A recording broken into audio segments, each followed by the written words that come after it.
یہاں سے بڑھے وَلَقَدْ تَرَتَّبَ عَلَى إِغْفَالِ تطبیق الاقتصاد الإسلامي. بسم الله الرحمن الرحيم. ولقد ترتب على إغفال تطبيق الاقتصاد الإسلامي في واقع حياة المسلمين آثار سيئة، منها انتشار الربا بكافة صوره وألوانه في بلاد المسلمين. الثاني التوسع في انتشار المعاملات المحرمة الأخرى بين المسلمين كعقود التأمين مثلا. الثالث مخالفة حكم الله والعمل بغير ما أنزل، مما يكسب المسلمين المعاصي والآثام المستمرة. الرابع استحقاق العقوبة العاجلة والآجلة. الخامس انصراف بعض أبناء المسلمين عن التفقه في الدين أو الإلمام بالاقتصاد الإسلامي. السادس عدم إفساح المجال للاقتصاد الإسلامي ليحل المشكلات الاقتصادية القائمة، وبالتالي حرمان العالم من سن أنظمة وتشريعات تحقق الخير والرفاهية للناس. جی بس کیجیے. تو یہاں سے کچھ ایسے حالات، کچھ ایسے اثرات مرتب ذکر کرنا چاہتے ہیں جو اسلامی نظام معیشت کے نافذ نہ کرنے کی وجہ سے یا اس تعلق سے مسلمانوں کی غفلت برتنے کی وجہ سے برے اثرات جو مرتب ہوئے لوگوں کی زندگی پر. اگر اسلامی نظام معیشت کی تنفیذ ہوئی ہوتی اور مسلمانوں نے سماجی طور پر یا حکومتی سطح پر اس جانب توجہ دی ہوتی تو شاید مسلمانوں کے درمیان یہ ساری مشکلات جن کا ذکر آگے کریں گے وہ پیدا نہ ہوتی. تو کہتے ہیں کہ وَلَقَدْ تَرَتَّبَ عَلَى إِغْفَالِ تَطْبِيقِ الْاقْتِصَادِ الْإِسْلَامِ فِي وَاقِعِ حَيَاةِ الْمُسْلِمِينَ آثَارٌ سَيِّئَةٌ. تو ترتبہ کا جو فاعل ہے وہ کہاں ہے؟ آثار سیئۃ. تو برے اثرات مرتب ہوئے. کس چیز پر برے اثرات مرتب ہوئے؟ علی اغفال تطبیق الاقتصاد الاسلامی فی واقع حیات المسلمین. تو اغفال آپ جانتے ہیں، اغفل یغفل، اغفال کے معنی غافل کر دیں. ہاں جی، کسی چیز کو نظر انداز کرنا، کسی چیز کے ساتھ بے توجہی برتنا. تطبیق کہا جاتا ہے کسی چیز کی جو عملی شکل ہوتی ہے اس کو کیا کہا جاتا ہے؟ تطبیق کہا جاتا ہے. اردو والے اس کو کیا کہتے ہیں؟ تنفیذ کہتے ہیں. تو اسلامی نظام معیشت کی تنفیذ کے سلسلے میں جو غفلت برتی گئی اس کے برے اثرات مرتب ہوئے کافی واقع حیات المسلمین. مسلمانوں کی جو حقیقی زندگی ہے، جو موجودہ صورتحال ہے، اس میں جو ہے اس کے برے اثرات مرتب ہوئے. اگر مسلمانوں کی زندگی میں اسلامی نظام معیشت کی تنفیذ ہوئی ہوتی تو یہ برے اثرات مرتب نہ ہوتے. تو کیا برے اثرات مرتب ہوئے؟ ان میں سے پہلا برا اثر کیا ہے؟ الاول انتشار الربا بکافت صورہ والوانہ فی بلاد المسلمین. تو ایک تو یہ پریشانی آئی، کیا ہے؟ سود اپنی تمام شکلوں کے ساتھ منتشر ہو گئی. اس لیے کہ جب اسلامی نظام معیشت وہاں موجود ہی نہیں ہے تو لوگ تو جو بھی معیشت کا نظام چل رہا ہے دنیا میں اس پر عمل کریں گے کہ نہیں کریں گے؟ جب ان کے پاس اسلامی نظام معیشت موجود نہیں ہے تو جو بھی نظام ہوگا معیشت کا اس پر لوگ عمل کریں گے۔ جو موجودہ معیشت کا جو نظام ہے وہ تو الف سے لے کر یا تک کیا ہے؟ سود ہے۔ الف سے لے کر یا تک سود ہی پر مبنی ہے۔ بہت مشکل بات ہے کہ اس نظام کے چلتے ہوئے کوئی سود سے بچ جائے، کہیں نہ کہیں جا کے وہ سود میں گرفتار ہو جاتا ہے۔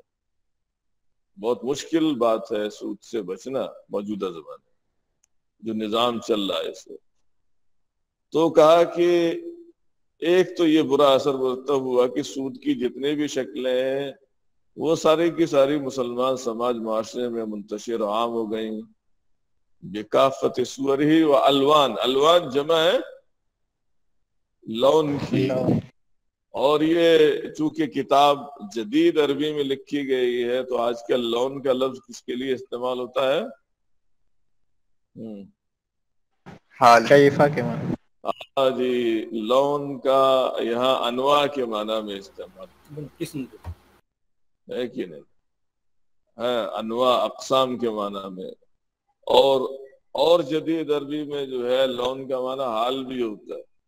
آج کل عرب لوگ بولتے ہیں کہ اس لونک، کیفا حالک نہیں پوچھتے ہیں، آج کیفا حالو کا نہیں کہتے ہیں، اس لونک کہتے ہیں۔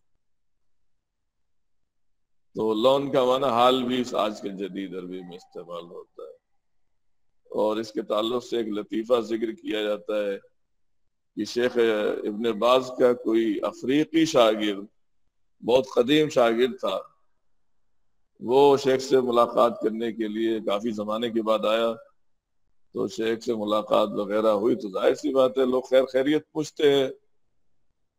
تو شیخ نے بھی بہرحال جدید لب و لہجے میں جو اسلوب لوگ استعمال کرتے ہیں اس کو استعمال کرتے ہوئے اس افریقی شخص سے پوچھ لیا، شاگرد سے، کہ اس لونک ہے کہ تمہارا حال کیا ہے؟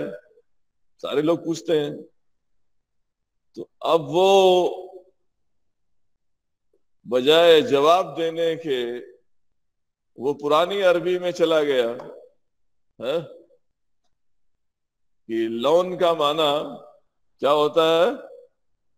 رنگ ہوتا ہے، کلر ہوتا ہے۔ اب وہ بڑا اس کو شرم و حیا ہے کہ شیخ میرا رنگ پوچھ رہے ہیں اور جانتے ہیں کہ افریقی لوگوں کا رنگ کیسا ہوتا ہے؟ کالا۔ اب اسی افریقی لوگوں کا رنگ تو کالا ہی ہوتا ہے۔ تو وہ بڑا شرمندہ کہ میں شیخ میرا رنگ، تو یہاں انہوں نے جدید عربی کا لفظ استعمال کیا ہے لون۔ تو یہاں لون کا معنی انواع و اقسام جس کو کہا جاتا ہے۔ تو سود کی جتنی بھی انواع و اقسام، صورتیں، شکلیں ہو سکتی تھی، ساری کی ساری مسلمان ممالک میں کیا ہو گئی؟ عام ہو گئی۔ ایک تو یہ پریشانی ہوئی۔ الثانی التوسع فی انتشار المعاملات المحرمہ الاخرى بین المسلمین، اور دوسرا غلط اثر یہ مرتب ہوا کہ مسلمانوں کے درمیان جو دیگر حرام معاملات ہیں سود کے علاوہ وہ عام ہو گئے، ان میں وسعت پیدا ہو گئی۔ اور اس کی مثالوں میں سے ایک مثال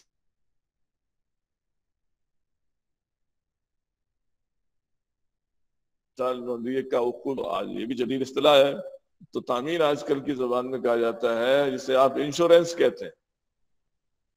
تو انشورنس کی مختلف شکلیں جو ہے مسلمانوں کے درمیان رائج ہو گئی، جبکہ تقریباً جتنی بھی شکلیں انشورنس کی ہیں ساری کی ساری شریعت کی نگاہ میں ممنوع ہے، حرام ہے، لیکن اب یہ چیزیں عام ہو گئی مسلمانوں کے درمیان۔ تیسری پریشانی کیا ہوئی؟ مخالفت حکم اللہ،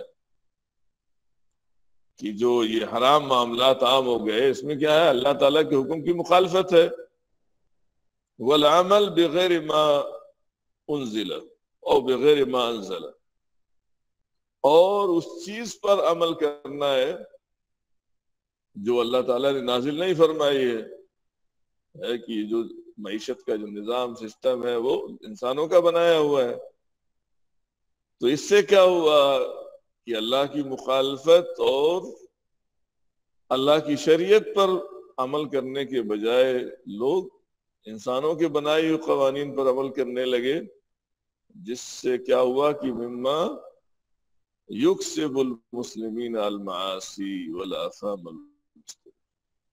جس کی وجہ سے مسلمان مسلسل کیا ہے گناہ اور برائیوں میں گرفتار ہوتے چلے گئے. ظاہر سی بات ہے غیر اسلامی معیشت کا جو نظام جس کی ساری صورتیں شکلیں سود پر مبنی ہو، تو اس سے کیا ہوگا، مسلسل گناہ ہو رہا ہے، لوگوں کی جانب سے گناہ میں گرفتار ہوتے جا رہے ہیں، یہ پریشانی لاحق ہو گئی. الرابع استحقاق العقوبۃ العاجلۃ والآجلۃ، اور جب سودی معاملات اتنے عام ہو جائیں تو کیا ہوتا ہے، ایسے لوگ دنیا اور آخرت دونوں جہان میں سزا کے مستحق ہو جاتے ہیں. استحقاق العقوبہ العاجلہ، عاجلہ سے مراد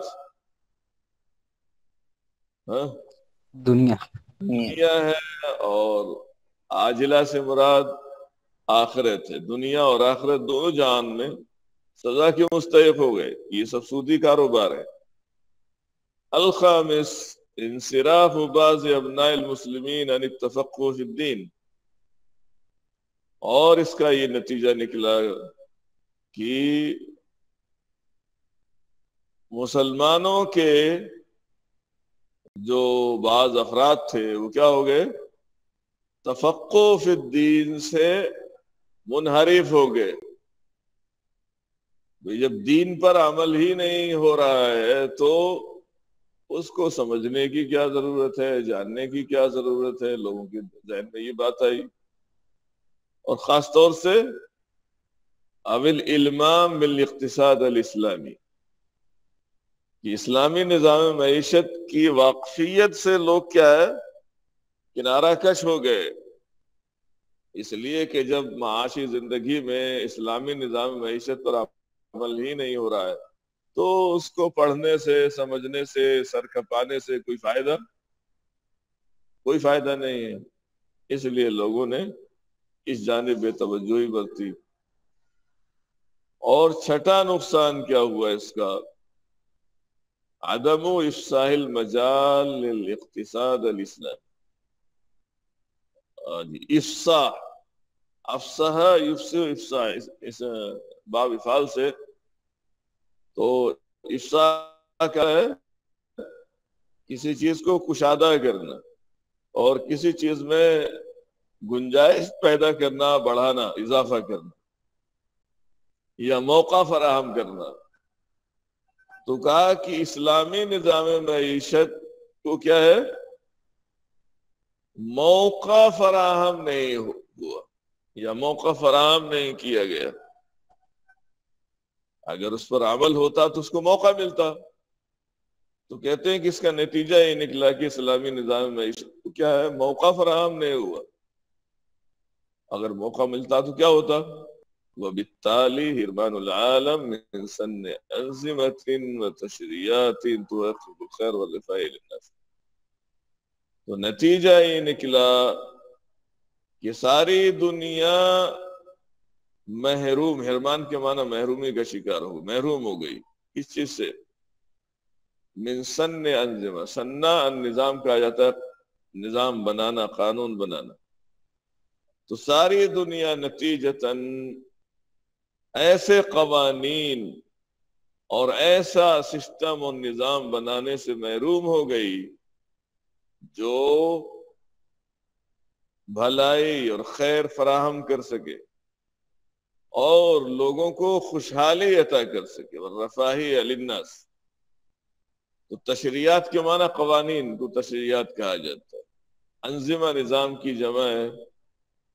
تو کہا کہ نتیجہ اس کا یہ نکلا کہ ساری دنیا ایسے قوانین، ایسا نظام، ایسا سسٹم بنانے سے محروم ہو گئی جو لوگوں کو خیر اور بھلائی فراہم کر سکے اور لوگوں کو خوشحالی دے سکے. رفاہیہ کے معنی خوشحالی. تو یہ برے اثرات مرتب ہوئے اسلامی نظام معیشت کے تعلق سے یا اس کی تنفیذ کے تعلق سے غفلت برتنے. اگر یہ غفلت نہ برتی گئی ہوتی تو مسلمانوں کے درمیان خاص طور سے یا مسلمان ممالک میں اس طرح کے حالات پیدا نہیں ہوتے. کہتے ہیں وَلِإِيذَاهِ حَقِيقَةِ هَذَا الْحِرْمَانِ أَقُولُ، اور کہتے ہیں مؤلف اس محرومی کی حقیقت کو مزید واضح کرنے کے لیے میں کہتا ہوں کیا ان ہدف الاقتصاد الاسلامی اعمار الارض. تو اسلامی نظام معیشت کا مقصد کیا ہے؟ یہ گویا کہ فرق دونوں نظام اور دونوں سسٹم کا فرق بتلا رہے ہیں یہاں سے. تو اسلامی نظام معیشت کا مقصد کیا ہے؟ اعمار الارض، زمین کو آباد. اعمار کے معنی آباد. تو اسلامی نظام معیشت کا مقصد ہے زمین آباد ہو. وَهَدَفُ الْأَنظِمَةِ الْأُخْرَى الرِّبْحُ، اور دوسرے معیشت کے جو نظام ہیں جو سسٹم ہے ان کا مقصد کیا ہے؟ ان کا مقصد ہے الربح، فائدہ حاصل کر، جیسے بھی فائدہ حاصل ہو. تو یہ بنیادی فرق ہے دونوں کی مقصدیت میں. اسلامی نظام معیشت یہ چاہتا ہے کہ دنیا آباد ہو، اور جو دنیا کا بنایا ہوا جو معیشت کا نظام ہے وہ کیا، اس کا مقصد کیا ہے؟ فائدہ حاصل کرنا، منافع حاصل کرنا، چاہے کسی طریقے سے بھی حاصل کیا جائے، منافع حاصل ہونا چاہیے. اور اسی کا نتیجہ ہے جو آج کل دیکھ رہے ہیں نا دنیا میں معاشی بحران آیا ہوا ہے، اور گھوٹالے پہ گھوٹالے ہو رہے ہیں، کرپشن پر کرپشن ہو رہا ہے. اس کی وجہ کیا ہے؟ وجہ یہی ہے جو یہاں بیان کی گئی. کا فمن ہدفہ اعمار الارض، تو جس کا مقصد کیا ہو؟ زمین کو آباد کرنا ہو. فَلَن يَسْمَحَ لِلْاحْتِكَارِ، تو وہ احتکار کی اجازت نہیں دے گا. سماح کے معنی اجازت دے. فَلَن يَسْمَحَ لِلْاحْتِكَار کہا جاتا ہے ذخیرہ اندوزی. تو جس کا مقصد زمین کو آباد کرنا ہے وہ ذخیرہ اندوزی کی اجازت نہیں دے سکتا ہے. وَإِتْلَافِ الْفَائِزِ مِنَ الْحُبُوبِ وَالْخُضْرَوَاتِ فِي الْبِحَارِ أَوْ تَحْتَ عَشِيَّةِ الشَّمْسِ الْمُحْرِقَةِ. اور کہتے ہیں کہ ضرورت سے زائد جو غلہ ہے اور جو سبزیاں ہیں ان کو ضائع کرنے کی اجازت نہیں دے سکتا ہے سمندر میں یا جلانے والی سورج کی شعاؤں کے نیچے. اتلاف کے معنی آپ جانتے ہیں، اتلفا یتلف، اتلاف اسم باب افعال سے مصدر ہے. اتلاف کہتے ہیں برباد. الفائز، فائز کہا جاتا ہے ضرورت سے زائد جو چیز ہو اس کو فائز کہا جاتا ہے. حبوب، حبن کی جمع ہے غلے اناج، غلہ جات. خضروات سبزیاں، اور اشیاء شعاع کی جمع ہے محرقہ، احراق سے جلانے والی. تو اس سے کہنا کیا چاہتے ہیں کہ اس وقت دنیا میں ہو کیا رہا ہے کہ جن کا مقصد نفع کمانا ہے وہ ذخیرہ اندوزی کرتے ہیں، اور ذخیرہ اندوزی کرنے کے بعد جب مارکیٹ میں کسی سامان کی چیز کی قلت ہو جاتی ہے تو اس وقت اس کو نکالتے ہیں، اس طرح سے نفع کماتے ہیں لوگوں کو نقصان پہنچا کر. اور کیا کرتے ہیں؟ اگر ضرورت سے زیادہ اناج اور غلہ سبزیاں پیدا ہو جائیں تو ان کو مارکیٹ میں نہیں لاتے ہیں. ہاں کیا کرتے ہیں؟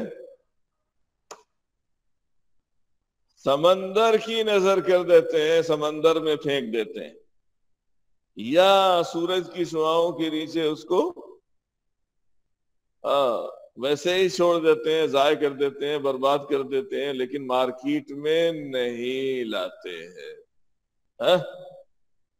تو مارکیٹ میں نہیں لاتے ہیں، کیوں نہیں لاتے ہیں مارکیٹ میں؟ کم ریٹ میں نہ بکے. مارکیٹ میں جو ان کا پہلے سے مال سامان موجود ہے اس کا ریٹ کم نہ ہو جائے. جب مارکیٹ میں سامان زیادہ ہوگا، طلب کم ہوگی تو ریٹ گر جاتا ہے. تو تاکہ ریٹ نہ گرے تو زائد تو کر سکتے ہیں لیکن مارکیٹ میں نہیں لائیں گے. یا جو فقیر مسکین لوگ ہیں ان کو بھی دیا جا سکتا ہے، ان کو بھی نہیں دیتے ہیں. اس طریقے سے سمندر میں ان کو پھینک کر ضائع کر دیا جاتا ہے. تو مقصد پیچھے کیا ہے؟ اس کے نفع کمانا ہے تاکہ ان کا منافع کم نہ ہو جائے. یہ حال ہے لوگوں.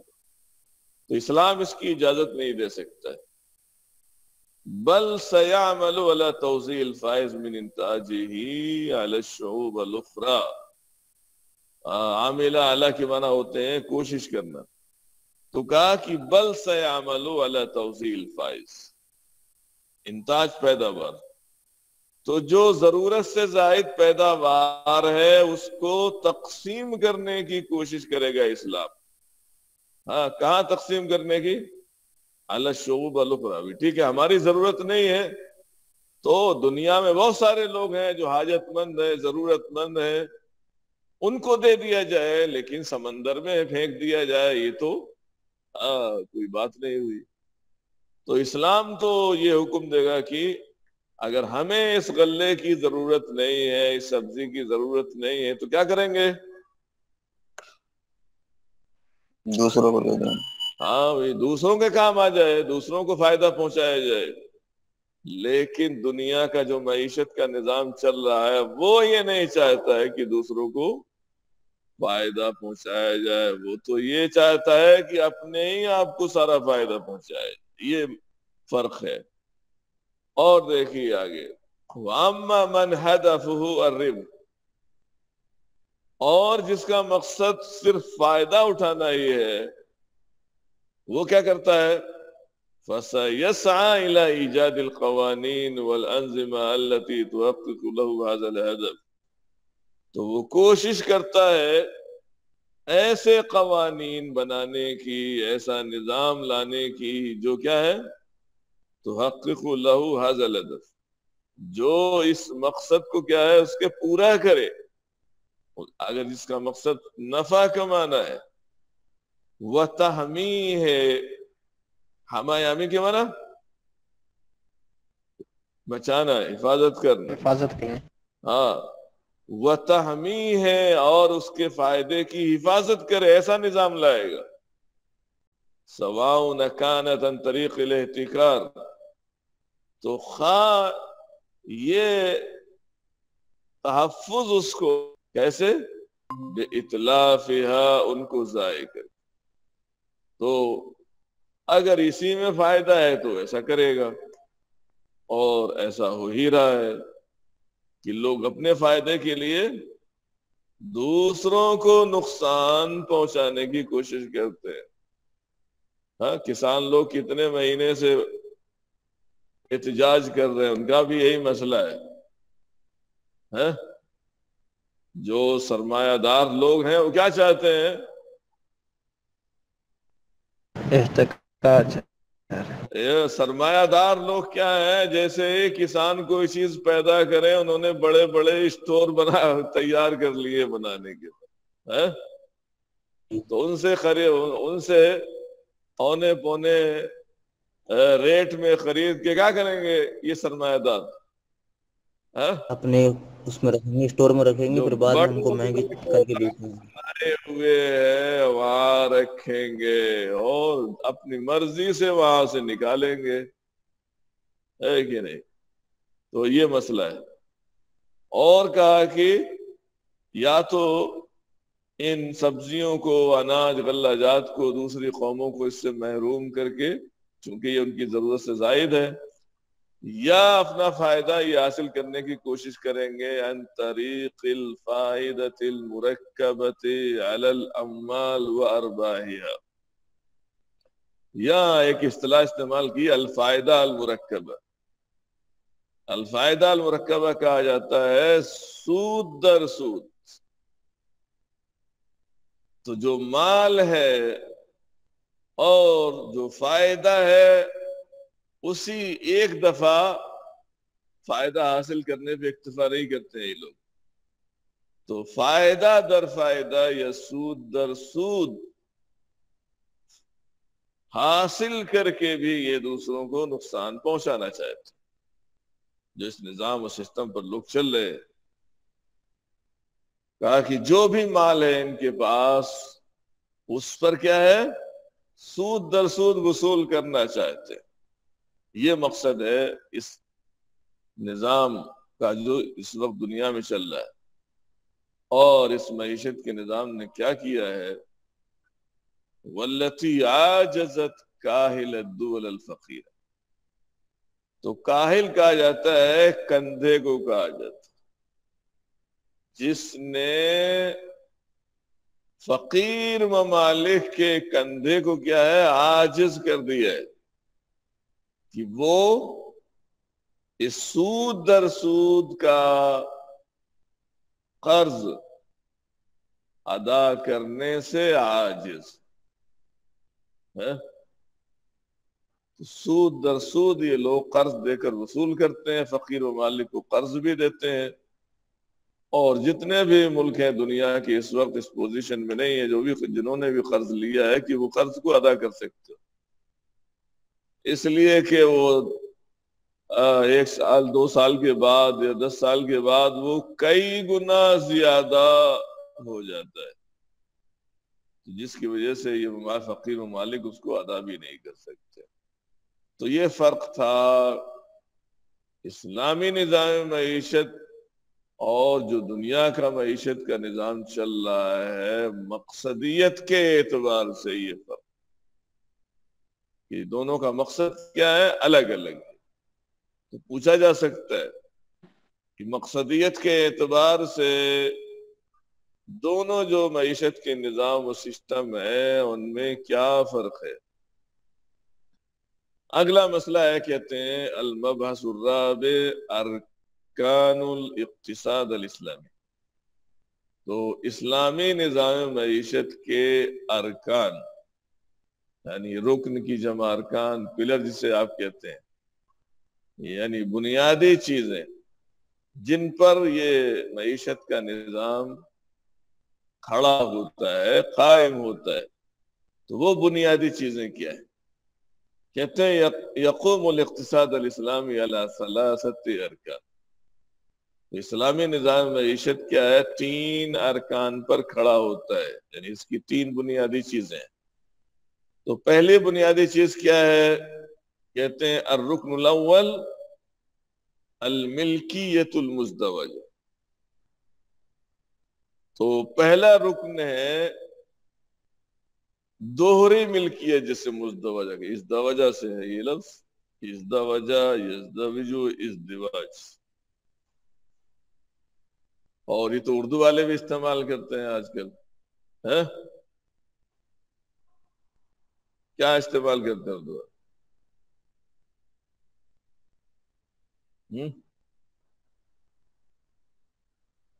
ہاں جی، مشترکہ ملکیت۔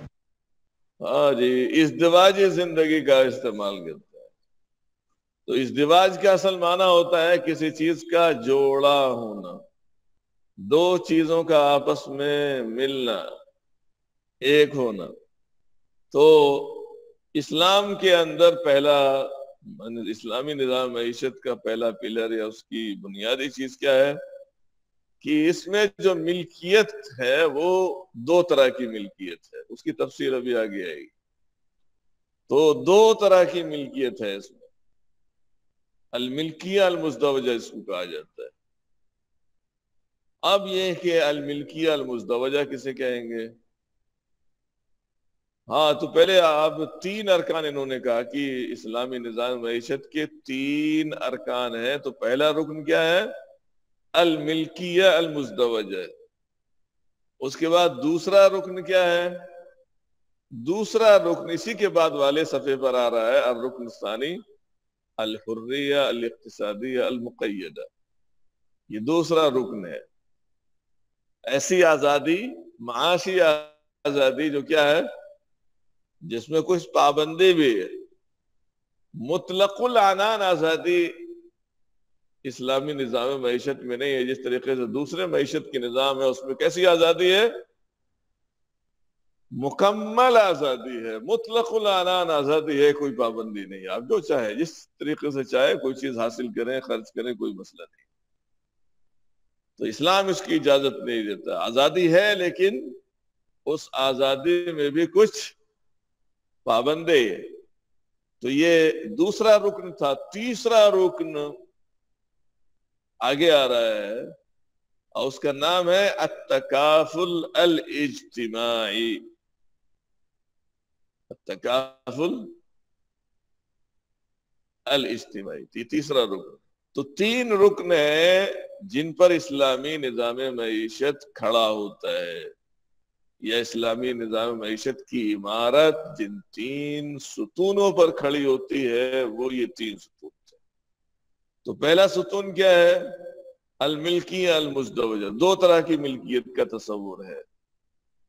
کیا ہے وہ دو طرح کی ملکیت؟ کہتے ہیں الملکیہ المزدوجہ ہی الملکیت الخاصۃ والملکیت العامۃ. دو طرح کی ملکیت کیا ہے؟ ایک تو خاص ملکیت ہے اور دوسری کیا ہے؟ عام ملکیت ہے. اور کبھی کبھی اسی کو کیا ہے دوسرے الفاظ سے بھی بیان کیا جاتا ہے. آگے ذکر کریں گے ہو سکتا ہے. اسی کو الملکیہ الفردیہ بھی کہا جاتا ہے. انفرادی ملکیت جسے کہتے ہیں.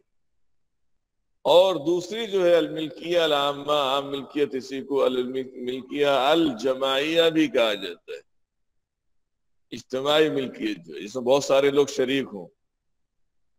تو بات ایک ہی ہے. الملکیہ الخاصہ کہیں یا الملکیہ الفردیہ کہیں یا الملکیہ العامہ کہیں یا الملکیہ الجماعیہ کہیں. تو کہتے ہیں ملکیہ مزدوجہ دو طرح کی ملکیت کو کہا جاتا ہے. وَالْأَخْذُ بِهِمَا جَمِيعًا يُطْلَقُ عَلَيْهِ الْمِلْكِيَّةُ الْمُزْدَوَجَةُ. اور دونوں طرح کی ملکیت کو لینا یعنی اس پر عمل کرنا، بیک وقت دونوں پر عمل کرنا، اس پر ملکیہ مزدوجہ کا اطلاق ہوتا ہے. تو یہ تو مفہوم تھا کہ الملکیہ المزدوجہ کسے کہتے ہیں. اس کے بعد کہتے ہیں کہ والاقتصاد الاسلامی یقوم علی تلک الملکیتین فی آن واحد کاصل. کہتے ہیں کہ اسلامی نظام معیشت ان دونوں ملکیتوں پر کھڑا ہوتا ہے، قائم ہوتا ہے ایک ہی وقت میں. کاصل اصول کی حیثیت سے. ولیس کاستثناء مؤقت. اور یہ کوئی وقتی استثناء نہیں ہے. یہ وقتی طور سے کچھ حالات میں دونوں طرح کی ملکیت کو مان لیا جائے ایسا نہیں ہے، بلکہ مستقل ایک اصول ہے اسلامی نظام معیشت کا. یہ دو طرح کی ملکیت کا اس میں تصور پایا جاتا ہے. فَهُوَ يُقِرُّ الْمِلْكِيَّ الْفَرْدِيَّ وَيُقِرُّ الْمِلْكِيَّ الْجَمَاعِيَّ. تو اسلامی نظام معیشت کیا کرتا ہے؟ يُقِرُّ الْمِلْكِيَّ الْفَرْدِيَّ. تو انفرادی، اسی کو ملکیہ خاصہ جس کو کہا گیا، تو انفرادی ملکیت کو برقرار رکھتا ہے اور اجتماعی ملکیت کو بھی برقرار رکھتا ہے. دونوں طرح کی ملکیت کو اسلامی نظام معیشت برقرار رکھتا ہے. وَيَجْعَلُ لِكُلِّ مِنْهُمَا الْمَجَالَ الْوَاسِعَ الَّذِي تَعْمَلُ فِيهِ، اور اسلام ان میں سے ہر ایک کے لیے وہ کشادہ دائرہ یا میدان مقرر کرتا ہے جس میں ہر ایک اپنی جگہ اپنی جگہ کام کرتا ہے. یعنی ہر ملکیت کا اپنا ایک دائرہ ہے، اس کو کہاں کام کرنا ہے اور کہاں نہیں کرنا. تو یہ بھی متعین کیا ہوا ہے. فمن خصائص الاقتصاد الاسلامی تحقیق التوازن بین مصلحت الفرد و مصلحت الجماعت. اور کہتے ہیں اسلامی نظام معیشت کی خصوصیات میں سے یہ بات ہے کہ فرد کی مصلحت اور ایک جماعت کی مصلحت کے درمیان توازن قائم رہنا چاہیے. تو انفرادی مصلحت اور اجتماعی مصلحت کے درمیان توازن قائم رہنا چاہیے، اسلامی نظام معیشت کی خصوصیت ہے. وَيَعْتَرِفُ بِهَاتَيْنِ الْمَصْلِحَتَيْنِ، اور اسلامی نظام معیشت ان دونوں مصلحتوں کا اعتراف کرتا ہے. طالما لم يكن ثمة تعارض بينهما، کب تک؟ اس وقت تک جب تک کہ وہاں دونوں کے درمیان کوئی تعارض نہ پایا جاتا ہو، یعنی دونوں ملکیتوں کے درمیان کوئی تعارض موجود نہ ہو. او یا تعارض اگر پایا جاتا ہے او کان التوفیق بینہما ممکنا، اگر ایسا تعارض ہے کہ دونوں کے درمیان تطبیق دینا ممکن ہو تب بھی ان کو باقی رکھتا ہے. تو یہ ہے اسلامی نظام معیشت کی خصوصیات میں سے. اما اذا کان ہناک تعارض، لیکن اگر انفرادی مصلحت اور اجتماعی مصلحت دونوں کے درمیان ایسا تعارض پیدا ہو جائے کہ جس کی تطبیق ممکن نہ ہو، تب کیا کریں گے؟ کہتے ہیں کہ اگر ایسا ہوتا ہے وَتَعَذَّرَ تَحْقِيقُ التَّوَازُنَ بِالتَّوْفِيقِ بَيْنَهُمَا فَإِنَّ الْإِسْلَامَ يُقَدِّمُ مَصْلِحَةَ الْجَمَاعَةِ عَلَى مَصْلِحَةِ الْفَرْدِ.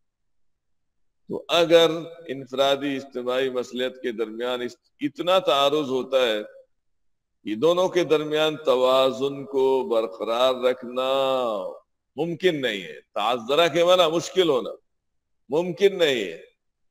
اب توفیق بینہما، یا دونوں کے درمیان تطبیق دینا بھی ممکن نہیں ہے، تو ایسی صورت میں اسلام اجتماعی مصلحت کو انفرادی مصلحت پر ترجیح دیتا ہے. اب یہ کہ اس کے دلائل کیا ہیں کہ اسلام کے اندر اگر انفرادی مصلحت اور اجتماعی مصلحت کے درمیان ٹکراؤ ہوتا ہے، تطبیق کی کوئی شکل ممکن نہیں ہو پا رہی ہے، تو ایسی صورت میں اجتماعی مصلحت کو ترجیح دی جاتی ہے. اس کے دلائل میں سے ایک دلیل یہ ہے. وقت ہو گیا. ہاں جی، ٹائم ہو گیا ہے. جی شیخ. جی زیادہ ہو گئے سر. گھنٹے والے سو گئے لگتا، آواز نہیں آئے. ٹائم تو زیادہ ہو گیا لگتا. مصلحت سے کیا اشارہ کرنا چاہتے ہیں؟ مصلحت سے بھائی جہاں نفع اور نقصان، ایک طرف ایک جماعت ہے لوگوں کی، بہت سارے افراد ہیں، ان کا فائدہ یا نقصان ہے، دوسری طرف ایک شخص ہے جس کا فائدہ اور نقصان. تو اسلام یہ دیکھتا ہے کہ کس کو ترجیح دے. اگر ایک شخص کو نظر انداز کرتا ہے، زیادہ لوگوں کو ترجیح دیتا ہے، اس میں جماعت کا فائدہ ہے، تو جماعت کے فائدے کو ترجیح دی جاتی ہے. اگرچہ ایک شخص کو تھوڑا سا نقصان اٹھانا ہی کیوں نہ پڑ جائے، لیکن جہاں زیادہ لوگوں کا فائدہ ہے، اسلام یہ دیکھتا ہے کہ ان کو فائدہ حاصل ہونا.